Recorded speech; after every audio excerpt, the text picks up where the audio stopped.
Genesis, actually when I was asked to talk, it's something I've always found interesting. And it's a little bit long, there's 72 slides, I'm sorry. But I find this so fascinating. Somebody once said, it's been mentioned, and again, it's not apocryphal, it's not necessarily true, that the Bible is so symmetrical that the end is exactly the same as the beginning backwards. So you go from Genesis 11 backwards, it's like going through Revelation, etc. So that we're going to look at that today. So is that exciting? Yes. Yeah, I think it's exciting. So, and all the pictures are done thanks to AI. You see, exactly. I think he's my best friend now. So, okay, so I'm just going to start with the fact that the Bible is symmetrical. In fact, Joel suggested that. If you look at so much God does is symmetrical. You look at the menorah. You look actually, I don't know if anyone knows this, but in the Bible, the first 5 books of the Bible, every 50 letters, including Genesis and Numbers, which is the first 2 books, the word Torah is spelt out every 50 letters. In the book of Exodus and Deuteronomy, which are the last 2 books, Torah is written backwards every 50 letters, and Leviticus in the middle has nothing. So everything's pointing to, basically to God in the center. So, and as we know, there's nothing new in the world. Everything's being repeated. Often we get something that happens again and again. And things seem to be very, very symmetrical, very well placed. Even with Noah going into the ark, very symmetrical, goes into the ark, you get the flood recedes, comes out the ark. So I'm going to do this at fast speed because we've got a lot to talk about. So I actually sort of talk, this is at the end of Genesis, and actually the very end of Genesis 11 is Abram and Terah go off to leave the land. At that point he's called Abram. The chapter before actually says that he got turned into Abraham. So God, and Hay is like the Spirit. So it's like the Spirit of God went into him. So interesting enough, if people are thinking of the rapture and things like that, if this was correct or that he's followed, this is a pattern that I've got, one might consider it's possible that the rapture's already happened before chapter 11, but I know a lot of pastors who know more than I do who completely disagree with that. So, are we all right with the speed, by the way? Yeah. No, too fast. I know you got okay, I'll try and slow down a bit.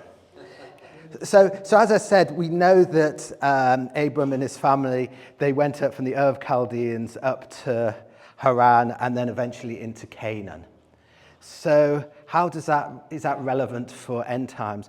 Well, actually, again, the opposite happens. You know, we're going, as we go into chapter 11, if we're going backwards at end times, it's more like we're going back to Babylon again. We're going to Mystery Babylon. So that's going to happen. Now, some people wonder whether, Mystery Babylon, is it actually Babylon being rebuilt again? Some people think it's New York. Some people think it's a lot of things. It could be spiritual. Lots of things are happening in old Babylon, so it's very interesting. I don't know if people know the port of Iraq, which is called Babylon Gateway, is being built and is said might be the most important port for oil and things like that.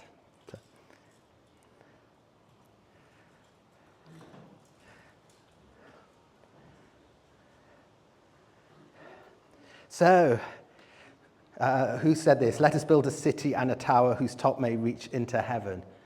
Who knows what that building is? The Tower of Babel. So that's Genesis 11, the Tower of Babel. One world government. And do we have anything like that happening these days? Yeah. Does anyone know who drew that picture, by the way? AI. Pardon? AI. AI. As it happens, yeah. It's very good. But it's actually built on somebody called Victor Brugger, who actually did a depiction of the Tower of Babel. And the European Parliament actually copied exactly the same. So the European Parliament is very much part of that. Interestingly enough, I think it was Prince Charles says, they call for a military-style campaign to marshal the strength of the golden private sector with billions at his discretion. Don't know if anyone remembers that speech he gave. Yeah. Just as an aside, that the old photo yeah. is what they use for Civilization 2, the computer game. Do they? Yeah. That's the exact Oh, wow. And you start off primitive and go all the way through To that, yeah. to that. So it's quite amazing. So there's obviously one world government very much coming to the fore, and we're still on Genesis 11. So by the time you're all asleep, I'll let you know what happens. They also say they'll have one language, nothing will be restrained from them. Well, I think we're quite aware that, we're all sort of having one language. We can all communicate with each other very well, more and more. And God says, let us confound their language.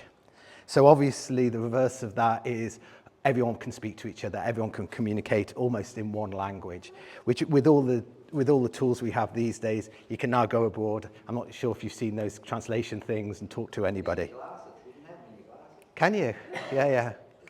I was going to say you can talk to anyone, they just might not talk back, especially if they're from France. But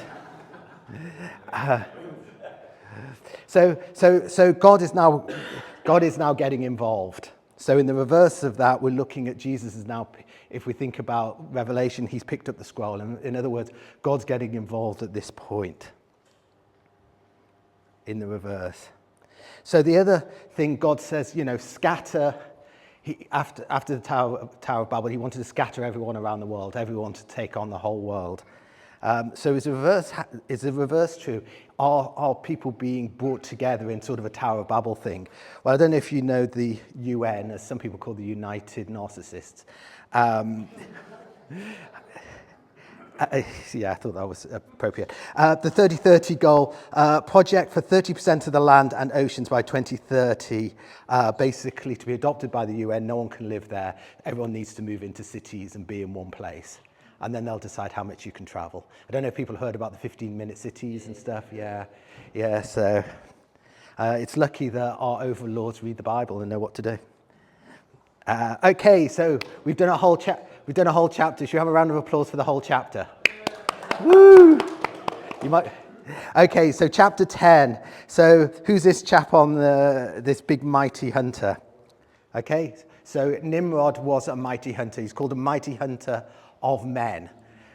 Very much seems to be the Antichrist type picture of somebody. He was through the line of Ham, which is why that probably, his colouring and stuff is probably accurate. And he basically killed lots of people. In Jewish sort of mythology, it's not in the Bible, who killed Nimrod, by the way? Anyone know? So it's in like the Jewish oral law and stuff. No, it was actually Esau. Yeah, apparently. I mean, it's not in the Bible. I can't prove it, but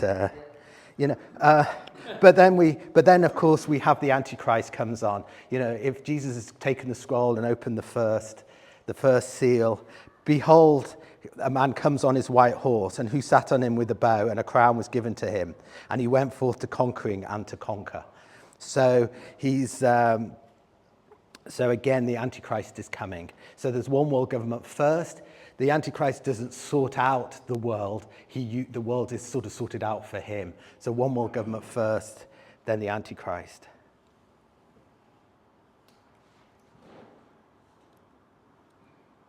Hey, Nick, Yeah. would it be easier for you with a clicker? Oh, it could be. Yeah, thanks. So just reminding that, we look in Revelation, it was given, when we go through, it was given for him to make. So this one, yeah. Thank you. And it's given to him to make war with the saints. Again, the mighty hunter. Unfortunately, God's people are going to be hunted down. We know that from. Okay, so a little description of the Antichrist. You'll see why I'm going fast when I've done it all, because otherwise we'll be here all day.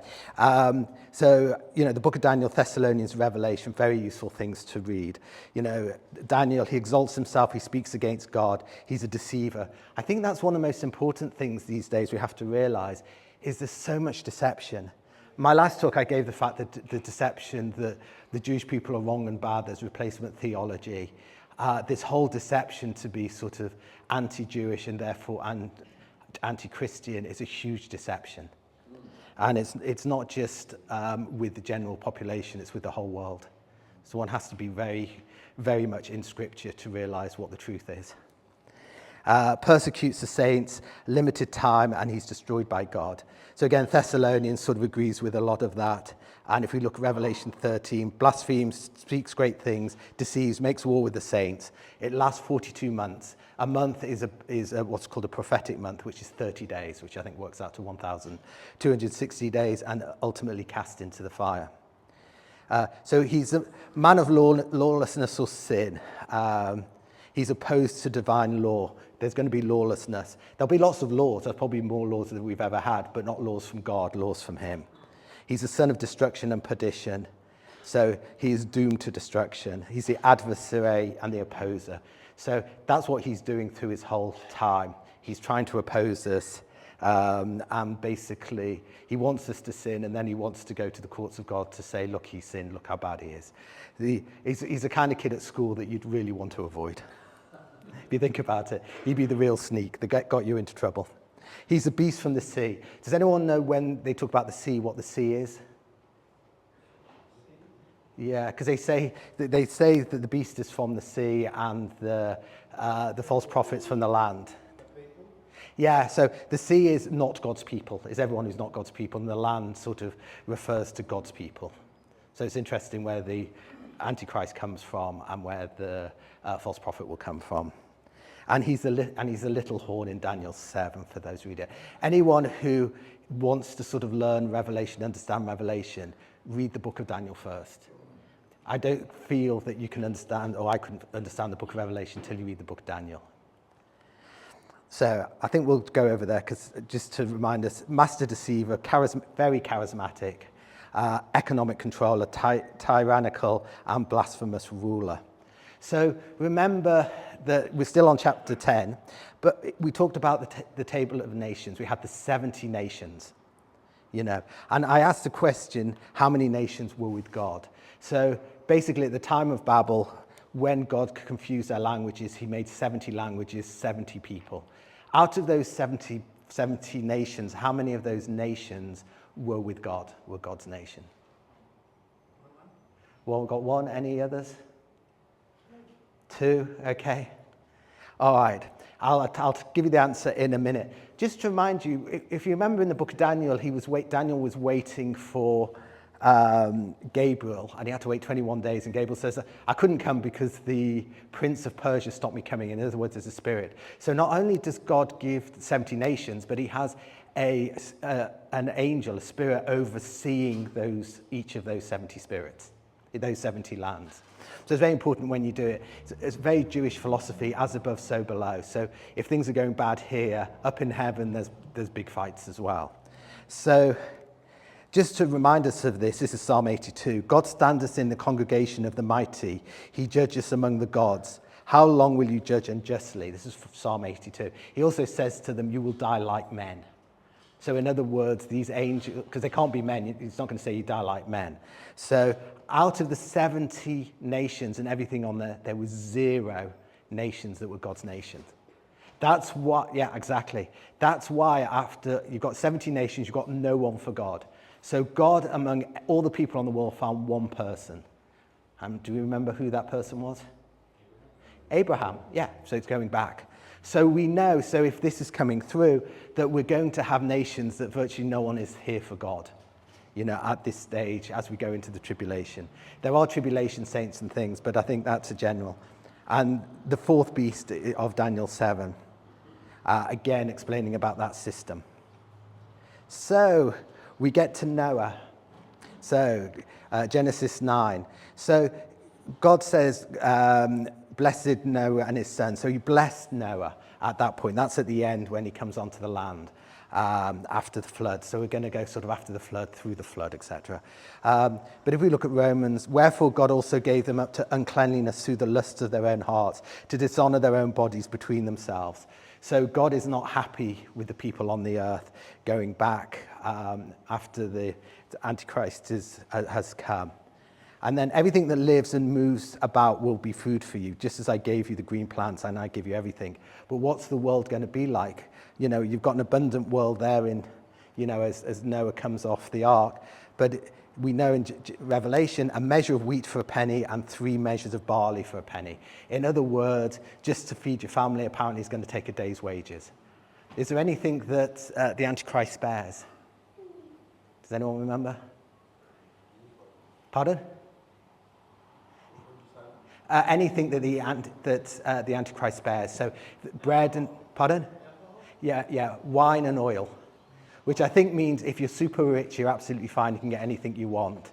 But if you're the majority of people, you're gonna starve or be in a really bad situation. So be fruitful and increase in number. So that's what God wanted. But if we look at what the earth will be like at that point, going back to the end times, I will make man more scarce than fine gold. We're going to find that the opposite's happening. And remember, God set his rainbow in the clouds, and it will be a sign and a covenant. But also in Revelation at this point, it says there was a rainbow around the throne of God. So God always shows signs of those things. Does anyone remember what promise God made with his rainbow? Yeah, he'll never destroy with flood again. Yeah. Did he say he'll never destroy the earth? No. Okay. So dishonor and judgment. Pardon? Yes. Well, we know that's, yeah, absolutely. So there's a great dishonor, and again, that happened with Canaan. You know that it's said that Noah got drunk and he was somehow defiled by Canaan, and he cursed Canaan, who was his grandson, through Ham.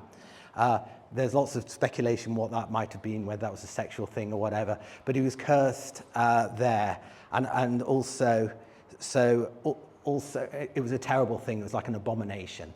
And so, of course, we have the abomination of desolation, at the midpoint of the tribulation period, where the Antichrist goes into the temple and says, I am God. Yeah. Has that ever happened before, by the way, people going into temples and saying, I am God? Pardon? Yeah. I've forgotten his name now, but the solution king came, and that's why he did that. Also, the Romans did that as well. They put Zeus in the temple. Never works well for these guys. Okay, so Genesis 8, we're doing well. Are we all still with it? Yeah, I said it was a bit complicated. Well, I found it. Noah built an altar unto the Lord. So in Genesis, there's one man worshipping God. There's an altar to the Lord. He's sacrificing upwards. He said that he's got a pleasing aroma to God. Whereas in Revelation, the whole world worships the beast. So they're doing the opposite. There's not an altar to the Lord, it's an image of the beast. So they're worshipping downwards to earthly powers, and they provoke the wrath of God, not the love of God. So if you remember when Noah was coming out the ark, he sent some birds.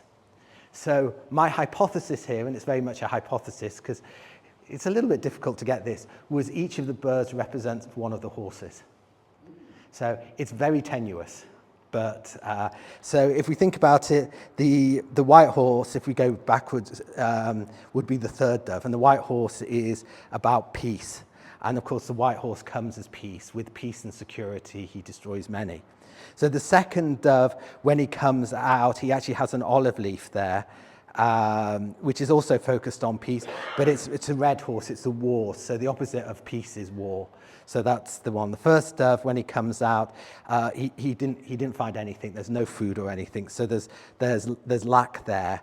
So the black horse is famine, and the raven was the first. The raven would be the pale horse, where basically there was death present, and the raven feeds on death. So I wonder if that's why he sent the raven there.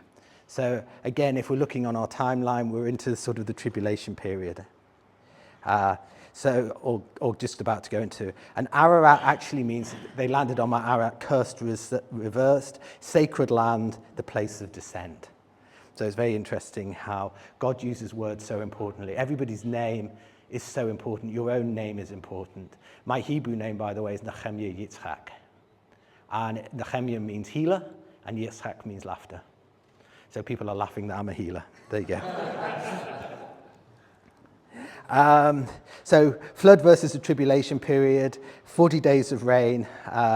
tribulation, beginning of judgment, intense outbreak, 150 days, water prevailed, ongoing global judgment, ark rests on Ararat, midpoint, you've got the turning point, and it's 1 year versus 7 years. So it's sort of the whole flood timeline is about a year. The 70th week of Daniel, which incorporates the Great Tribulation, some people call the tribulation, is 7 years. And the reason I say 1 verses 7 is very interesting. Deuteronomy, God said that, I will punish you. It's actually talking to the Israelites.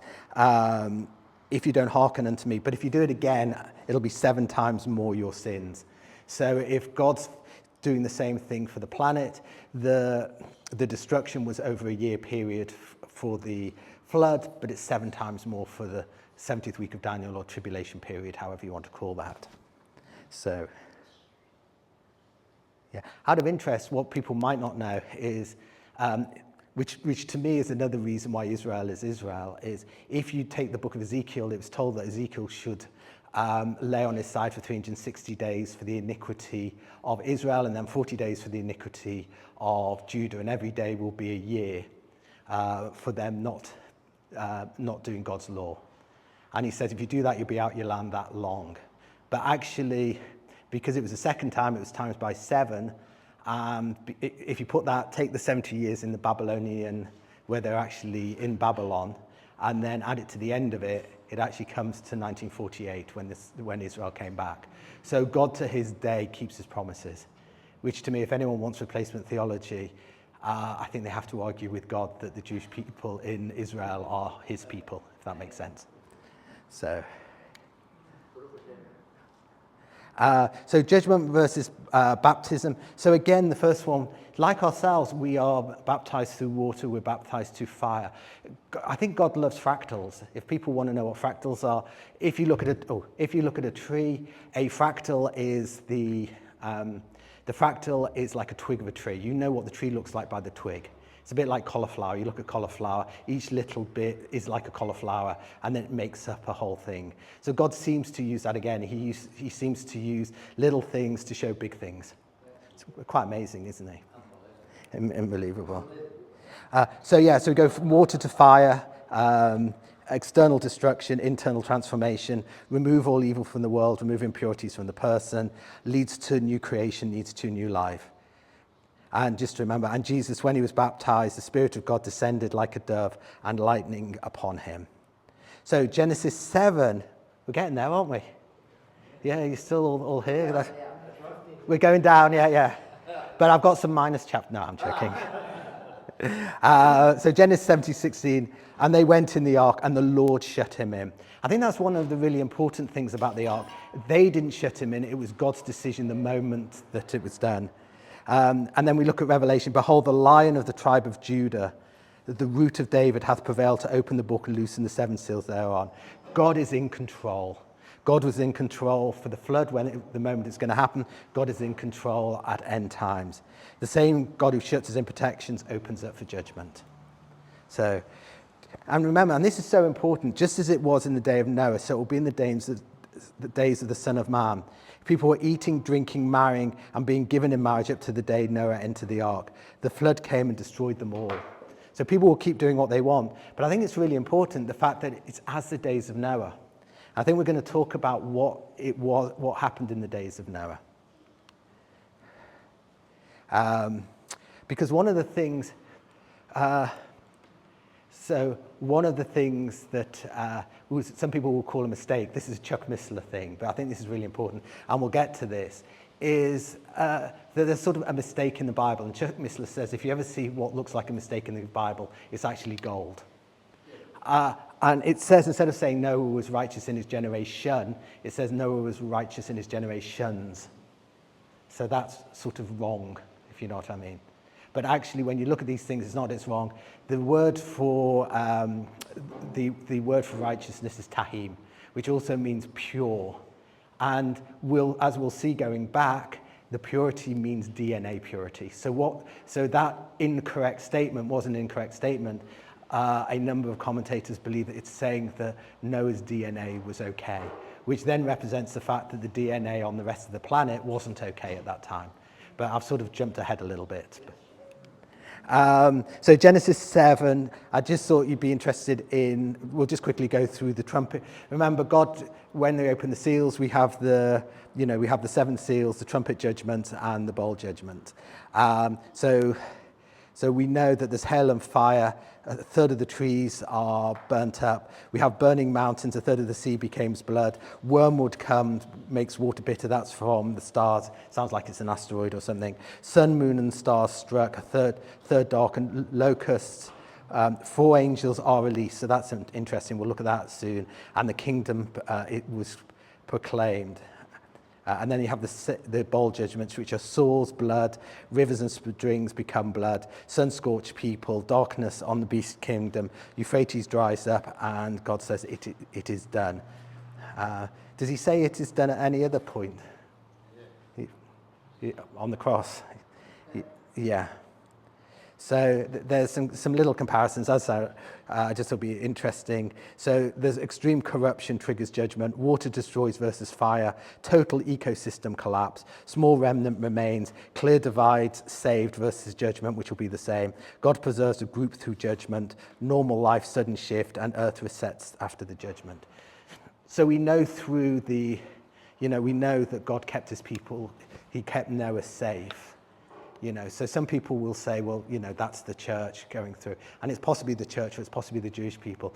Because other people will talk about, if you're looking at the flood, before the flood happened, I know it's quite a long time ago, but one individual got raptured and taken away before it happened.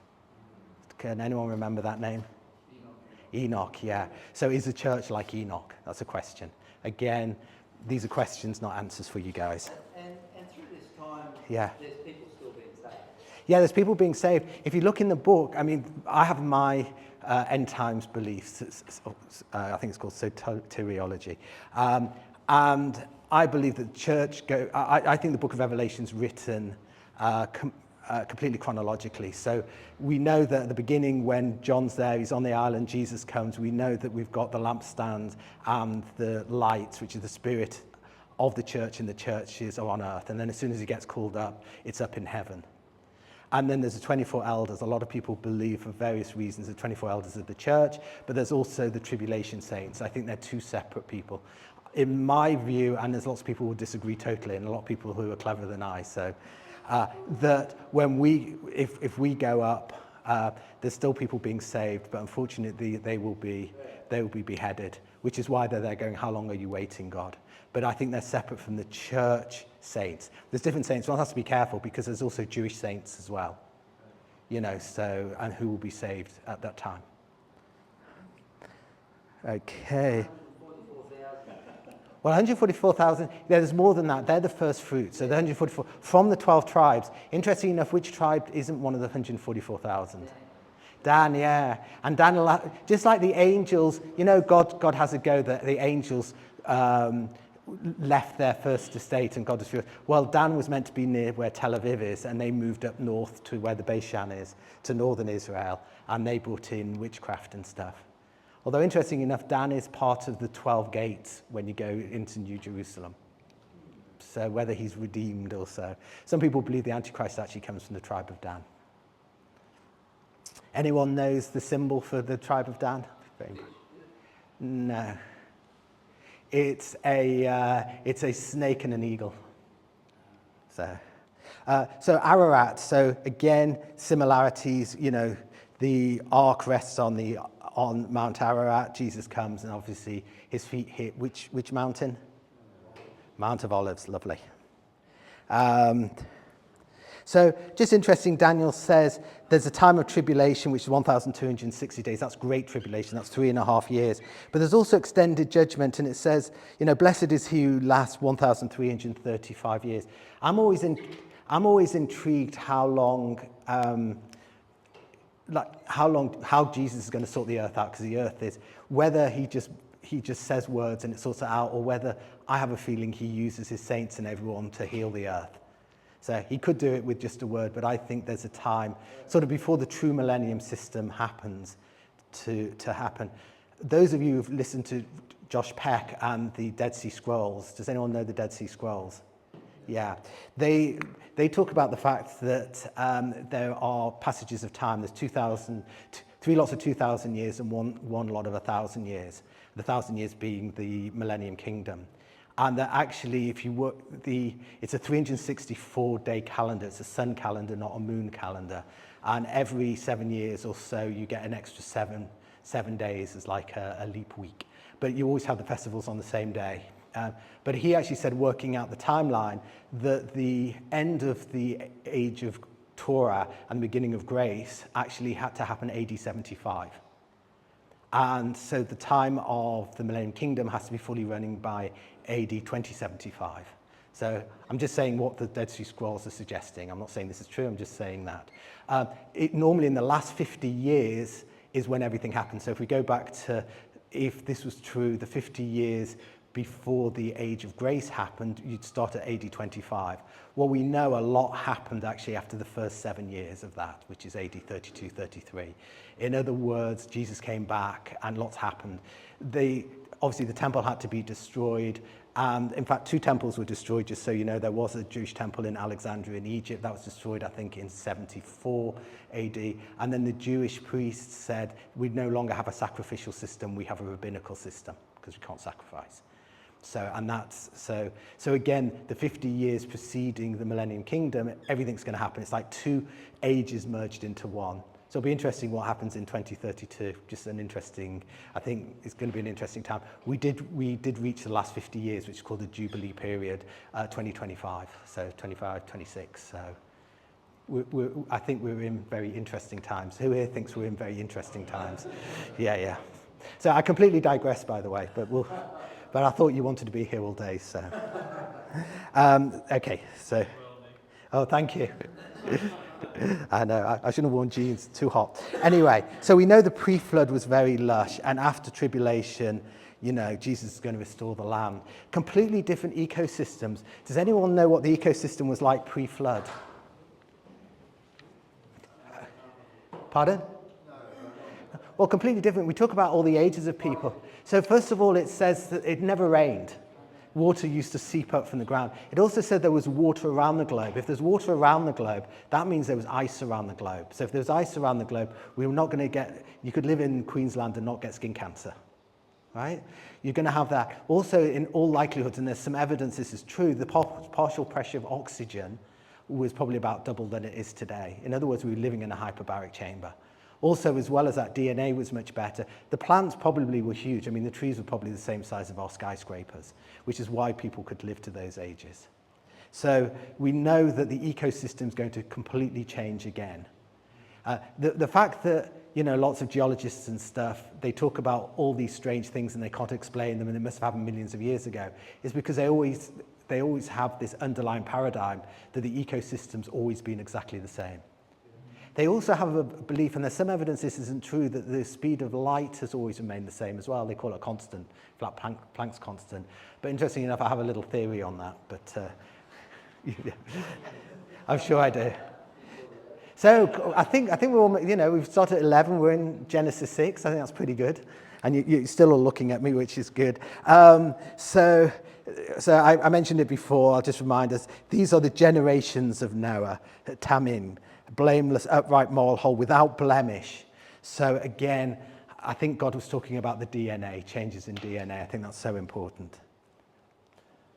So interesting enough, God told Noah to pitch inside and out. So, like tar, the whole thing. But what does pitch mean? It means kafar is the name. It means to cover, to atone, to make reconciliation, to appease and make a covering for sin. So again, if that's going back, Jesus is there to make our thing, and we need to be right on the outside and the inside.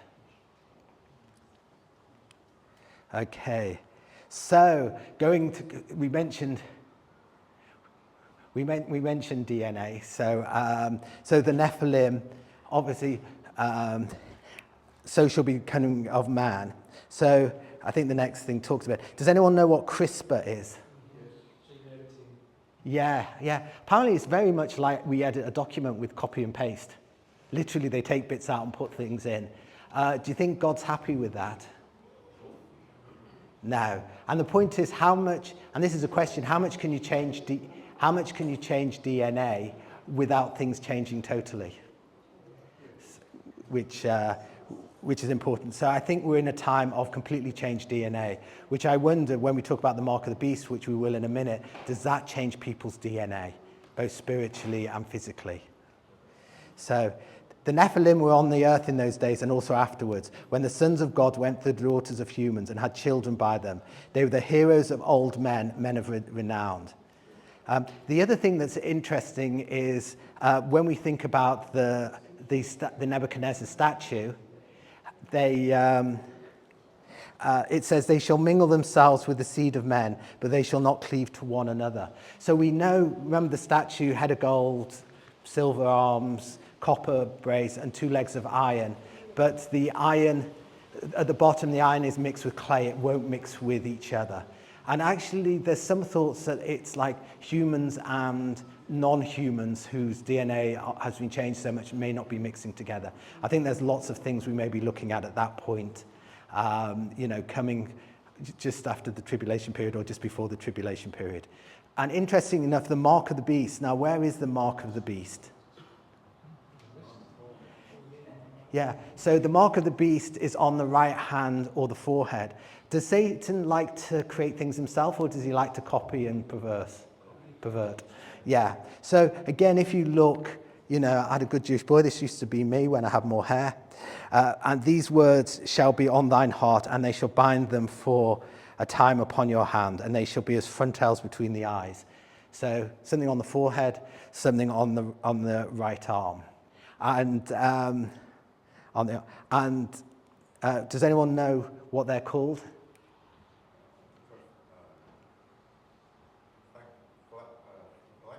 No, tefillin. And do you know what prayer is inside in that little box as a prayer? It's the Shema Yisrael, Adonai Eloheinu, Adonai Echad, which actually, interestingly enough, is one thing. Jewish people believe in one God. There's not the sort of triune God. Well, interesting, it says, Shema Yisrael, listen Israel, your God is one, and the word is Echad. But it's interesting because you can always split Hebrew words up. Aleph stands for Father, Chet can stand for Spirit, and Dalet is doorway. Who said they were the doorway? So in a way, again, I'm sure people could argue against me on that, but maybe that's a hint explaining the way God works and, the Father, Son, Holy Spirit. So yeah, as usual, Satan corrupts what God wants. So Genesis 6, we're still on. To him was given the key to the bottomless pit, and there arose smoke. And there came out of smoke locusts upon the earth. So we know at that point this is going to happen. He looses the 4 angels of the Euphrates. And has anyone been reading that Euphrates has been drying up? Yeah. Okay. Thanks to which country, by the way? Pardon? Turkey, yeah, they're damming it all up. So, yeah, it looks like Turkey's going to be an interesting player end times. So we're down to Genesis 5. And the armies were in heaven, followed him with white horses, clothed with fine linen and clean. And the Lord, my God, shall come, and with all the saints with thee. So this is, again, Jesus coming back and changing things. And if we go further, and we know that on the earth, there was loads of people, but there was also God's people, God's line. So these are the 10. So if we just look at the names of the 10, some of you will know this, some of you won't. To me, this is amazing. So you go from Adam to Seth to Enos to Canaan to Mahalalel to Jared, Enoch, Methuselah. Does anyone know what Methuselah means? His death will bring. And he was actually it says that when he died, the flood was going to happen. So he lived to 969. So he died, I think, about a week or so before the flood. Lamech and Noah. And if you look at the timelines, they all lived sort of 900 and so, apart from Enoch, of course, who was taken up by God. But what does the meaning of each word say? Because God always gives hints about things.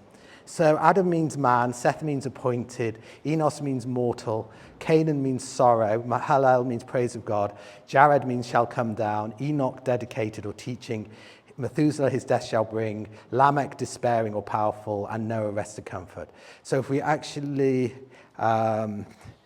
put that as a sentence, man's appointed, man is appointed mortal with mortal sorrow.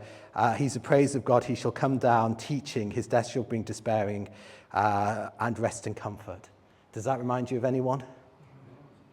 Isn't that amazing? Who here has heard that before? Yeah, a few of you. Isn't it incredible? Chuck Missler, yeah. He's the one that got me to, it was his teaching that made me know that the Lord is the Lord. So, yeah, amazing guy. Yeah, if anyone hasn't checked out Chuck Missler, he's amazing teaching. So we'll have long lifespans again. There shall be no more thence an infant of days, nor an old man that hath not filled his days. For the child shall die 100 years old, but the sinner being 100 years old shall be accursed. So we know there's going to be, so when we get, after the tribulation period, we're going to increase lifespans again. So again, we go down to Genesis 4, and Genesis 4, a lot about Cain and Abel. So Cain, was wicked, and basically he was cursed. He still stayed on the earth, so we know that, in those times, although after the tribulation period we're going to have lots of God men, at the end of that we're going to have some abomination again. So if we think at the end of the Millennium Kingdom, Satan is released, that's going to happen again. So, and the serpent said unto the woman, ye shall not surely die. So getting back obviously to the edge of the Garden of Eden. And the devil that deceives them was cast into the lake of fire with brimstone. So we know at this point, after the tribulation period, the snake is actually nephesh in Hebrew, which also means spirit. So a lot of people don't feel that it was an actual snake. It's sort of been translated as a snake, but it was actually a spirit. It was actually Satan. And his job probably at that time was probably keep the garden safe rather than obviously take over the world as he has done.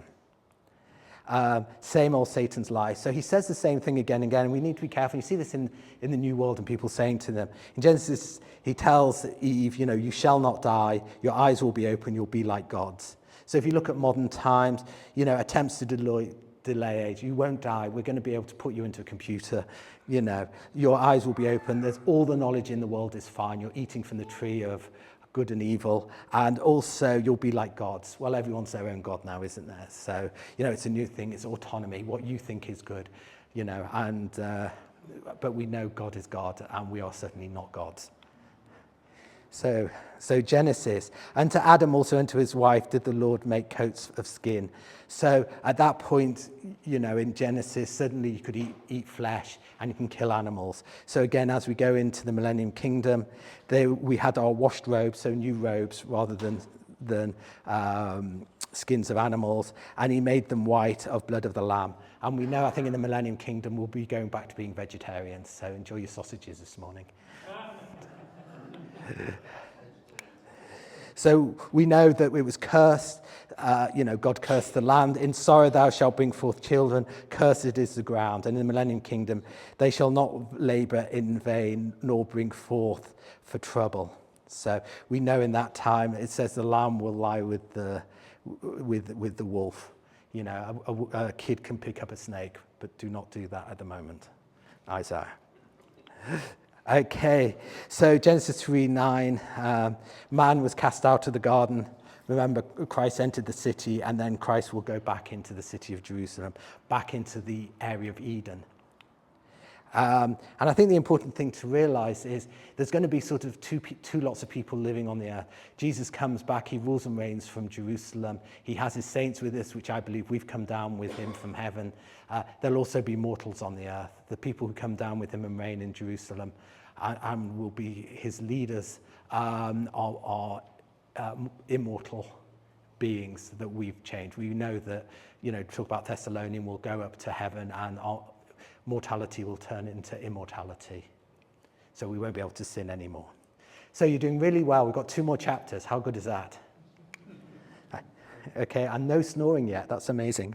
Out of the ground made God grow every tree that is present out of sight. The tree of life was also in the midst of the garden, and a river went out of Eden. So we know in Zechariah, living waters shall go out from Jerusalem, half of them to the former sea and half of them to the hinder sea. I think that's looking to the Mediterranean one way. So if you think of Jerusalem and the Dead Sea, which is east of that, what's that, it's like east and south to the other. And the Garden of Eden, there'll be the tree of life, obviously in the Garden of Eden, and a river went out of Eden. But in the millennium Jerusalem and by the river, all trees for meat, leaf are made for medicine. So there's going to be lots of good things. And I mentioned earlier, and this again is my little hypothesis that people could break down quite easily. But I wonder, and this is something to think about, does sin lower the speed of light? Okay, I know it's a crazy thing to throw out there, but sometimes it's interesting. And they actually did lots of studies to show that the speed of light actually has been slowing down after the last few hundred years since they started testing it. But they've now decided to test the speed of light with the speed of light. So the speed of light, from the point of view of scientists, can never change. In other words, they're using a cesium clock. So it's sort of one of those things that they'll say, no, we haven't. It's a bit of a bluff, really. But if you think about it, Adam and Eve, they were naked, but they weren't naked. They never died. If they hurt themselves, they didn't hurt themselves. So if you think about it, E equals mc squared, everything we know, energy equals mass times the velocity of speed, velocity of light squared. So obviously, if say after the Garden of Eden was left, the speed of light halved, then actually it's even worse because it's meant to be squared, so it'll be like quartered or even less than that. In other words, instead of us being more like energy, more like electricity, will be more mass. And I get the feeling we're getting heavier and heavier as we come towards the tribulation period. So that changes everything, because old physics is sort of looked upon, and they use something called the Planck's constant, and that means they work everything out with that. Planck's constant is basically related to the speed of light. So yeah, the physicists wouldn't like to change that. Well, I guess, Nick, if you think about it, everything's got frequencies. Yes. Everything gives off different frequencies. So if you think about it that way, the frequency of sin is opposed to righteousness. Yeah. Righteousness must be smoother, cleaner. Yeah. Than sin. Well, we often feel, I don't know who here is, but if you do something wrong, which of course I only do twice a day, but no, I'm just joking. But no, you know, you feel bad, you feel heavy, don't you? Yeah. But when there's moments in worship, I'm sure, I don't know who else feels it, when you're there and you feel so light and empty almost, but in a good way. So yeah, I think it's a very important thing. Again, it explains why lots of people, scientists, like say, well, the Bible's all wrong. It couldn't be a 6,000 year experience. It can't be this. People couldn't live to that age. But as I said, that's only based on the fact that the ecosystems always remain the same. The speed of light's always remain the same. Change those, and my view is that the Bible actually fits with true science, which of course it would do. Okay, so we know the millennium kingdom, there's no sin, no death, God lives with man. That's the whole point. If somebody says, what is the Bible is an instruction manual of 6,000 years to go from no sin, no death, God lives with man, back to no sin, no death, God lives with man. How did we do that? Well, we had to get rid of sin. The way I look at sin, this is my explanation, because there's a lot of people who say to you, well, I'm really good, I'll go to heaven. So I give an analogy. You've got a document that is a really, really good document, and you want to send it up to the cloud. It's got a computer virus on it. Can it go up to the cloud? We'll not say it's got a virus, this can't go up. If you said then to the cloud, but it's such a good document, would it then say, okay, we'll let it in? No. You have to get rid of the virus. So to get up to heaven, you have to get rid of the virus. What is the virus? Pardon? Sin. Yeah, the virus is sin. How do you get rid of sin? Jesus Christ. He's the ultimate antiviral software. Just one way of thinking about it. But people understand that concept, because people think, well, if I'm good, I should be able to just go to heaven. But yeah. So we're getting there. So they lived and reigned with Jesus Christ 1,000 years. Blessed and holy is that part of the first resurrection. They shall be priests of God and of Christ, and shall reign with him. So interesting enough, I don't know if people have heard of the 1 day equals 1,000 years philosophy. So, you know, in the Bible it says, for God, 1 day is like 1,000 years. So actually, I think it's in the Dead Sea Scrolls. They basically said each 1,000 years represents something slightly different. So, like day one, which is the first, is like light. So, obviously, creation begins. Then 2 is separation. Obviously, separation is order established, I think, is looking at sort of the Tower of Babel. Then day 3, growth and fruit. People will put that to Abraham. Suddenly, God has his fruit to grow. Day 4, authority. It's the light. The lights are put in the heaven. Who's the light? Day 4, 0 AD. So this is from the beginning. Yeah, so day 4, Jesus comes. Then 5 and 6 is multiplication, and humans come to the end, are created to the end, which basically brings us to the Shabbat, the rest, which is 1,000 days. So it does fit somewhat with that. So, and God saw everything that he made, and behold, it was good. Compared to, if we're looking at the end stage, the heavens shall pass away with a great noise, and the elements shall melt with fervent heat. The earth shall also, and all the works that are there within shall be burnt up. And the Lord God formed man of the dust, and breathed into his nostrils, and breathed his life, and man became a living soul. Whereas if we look, there will be a time of distress such as not happened from the beginning of the nations. Multitudes who sleep in the dust of the earth will awake, some to everlasting life, others to shame and contempt. In other words, we're all going to be judged. There's going to be the millennium thing, but man is, at this point, it's the end of millennium kingdom. Man on earth is going to be gone. So we obviously go through the days. We've done day 7, the millennium kingdom. We go to day 6. You know, God created man in his own image, male and female created them, be fruitful and multiply. But we know that that it's going to be destroyed. God created every living creature, so man might go first and the creatures may go at the end. And just, you know, people obviously want to get rid of the Jewish nation, and they've been shoving missiles and doing everything they can for thousands of years. God says the Jewish people will end. Do we know that? Yeah, when will they end? Thus say the Lord, who giveth the sun for light by day, and ordinances of the moon and stars for night. If those ordinances depart before me, says the Lord, then the seed of Israel also shall cease from being a nation before me. In other words, to get rid of the Jewish people, first you have to get rid of the sun, moon, and stars. So you might as well Iran might as well shoot their rockets up to the moon until those are gone. And we know that God does that because when we go into new heaven, new earth, there's not going to be Jewish nations or anything. We don't need all of that. We're all living with God. So it's not that it's not that he's upset with the Jewish nation at that point. There's just no need for it because everyone is God's nation. Okay, so day 4, he made great lights for night and day. So again, that sun and moon, so they will go, and then the earth will be destroyed. So let's go. So we know, and we know that in the Bible it says things will be wrapped up like a scroll. It's very interesting that in everything God says about science is true. It says that the universe is like a scroll. And we know it's almost like a 2D thing. It's not sort of up and down. It's like a scroll, and parts of it are missing. Also, it says God is pulling the edges of the scroll all the time, which would explain why light, people say the Big Bang because light's moving away because of the Doppler effect. But actually, if God's pulling the scroll this way, that's going to happen. So God may have made all the sun, moon, stars right next to the earth and then pulled them apart. And that would explain why we see certain phenomenon things. So it's a very interesting way to look at the world. Obviously, the scientists like to say there's a Big Bang and that tries to explain everything, but of course doesn't. It's a bit like the fact that if there's an explosion, everything's going to spin in the right direction. There's certain nebulae or solar systems that spin in the wrong direction, the opposite direction.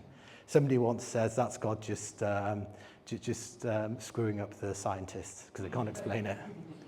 It's a bit like, I don't know if you've seen, they have these coal things and they'll go and they'll say this layer is 1 million years, this is 2 million years, this is however many years ago. And there's a tree that goes through all of those layers. And they say, how did the tree survive? And they go, we don't understand it, but just ignore it. God. So the first sentence, as I said, God always likes to show everything. I was taught how the Bible, that actually every book starts with a summary, like the first little bits of summary, and then it goes into the main thing. So the first sentence is a really interesting sentence. So Barashit bara Elohim et shamayim ve'et haaretz.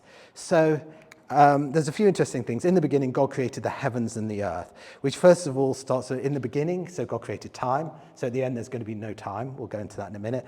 The heavens and the earth, so mass, energy. But there's two words there, et. Does anyone know what et means? Sort of means and. Yeah. And interesting enough, we sang a song before that talked about this. I think it was your last song, the Alpha and the Omega. Because et is actually Aleph Tav. So every Hebrew letter has a number. So Aleph is 1, Tav is 400. So somebody says I'm the 1 in 400. Do you know who said I'm the 1 in 400? The Aleph Tav is the Hebrew way of saying I'm the Alpha and the Omega. So he says I'm there. Now, how many times is he in the first sentence seeing that summarizes the whole Bible? Now, how many times is the Aleph Tav there? Twice. Yeah.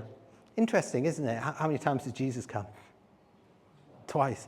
God's explained everything in the Bible. And if we look at the Aleph Tav, it's quite interesting, 1 in 400. So if you look at about how many Jewish people there are on the planet at the moment, it's about 1 in 400 of the population. If you look at the amount of land that God promised Israel, from the Nile to the Euphrates, this was me doing my maths on the computer, but it came out about 1 in 400. So everyone who wants to take the land of Israel, which is much smaller than he promised, it's like, I'm just taking 1 in 400 for my people. When you look at the distance from the Earth to the moon and then the moon to the sun, guess what? 1 in 400. If you look at the size difference between the sun and the moon, it's 1 in 400. It has to be like that. That's why you get perfect eclipses. So if you look how many times in the Bible, 400 years goes by. So you have 400 years from the Old Testament, and then suddenly, after 400 years, somebody comes and does something. Jesus, 1 in 400, I'm the 1 in 400. If you look, how long were the Israelites in captivity for in Egypt? 400 years. Somebody came to release them, 1 in 400. How long did Turkey hold Jerusalem for? Exactly, I knew you were awake. So it's very interesting. And the word Bereshit in itself is an interesting word because it means in the beginning, but actually in it there's certain words. Bet Resh is son, Aleph is God, it can be God, it's like the strength of, will be destroyed is Shin, Yud is by his own hand, and Taf, which is covenant, actually the old Hebrew is a cross. So it actually, the very first word says, the Son of God will be destroyed by his own hand on a cross. There are other words within Bereshit. There's sheet, if I say that right, which is thorns, rosh, that's head, and baresh, which is tree. And so we come to the fact that at the end of all of this, there is nothing. We go back to absolutely nothing. What was there before the heavens and before God created the whole world? There was God in heaven with his angels. What will happen? There'll be God in angel with his angels. There'll be nothing. Does God leave it like that? No. Then having destroyed everything, we have we have new heaven, new earth, and we have eternity. And that, ladies and gentlemen, or gentlemen,